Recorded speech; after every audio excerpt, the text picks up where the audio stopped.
સુરતમાં કાયદો વ્યવસ્થાની સ્થિતિ જાળવી રાખવા પોલીસ દ્વારા સતત કોમ્બિંગ અને પેટ્રોલિંગ કરાઈ રહ્યું છે.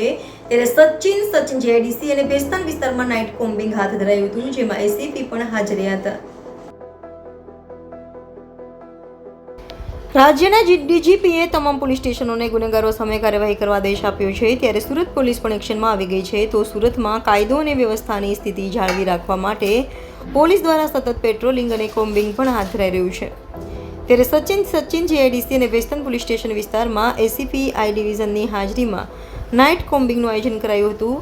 અસામાજિક તત્વો પર નજર રાખવા પોલીસ દ્વારા હાથ ધરાયેલ નાઇટ કોમ્બિંગમાં પોલીસે સંવેદનશીલ વિસ્તારોમાં તપાસ અભિયાન ચલાવ્યું હતું અને શંકાસ્પદ લોકોની પૂછપરછ કરી હતી. સાથે અસામાજિક તત્વો પર પણ કડક નજર રાખી હતી. તો કોમ્બિંગ અંગે પોલીસ અધિકારીઓએ જણાવ્યું હતું કે આવા ઓપરેશનથી ગુનાહિત તત્વોમાં ભય ઊભો થશે અને શાંતિ વ્યવસ્થામાં સુધારો થશે.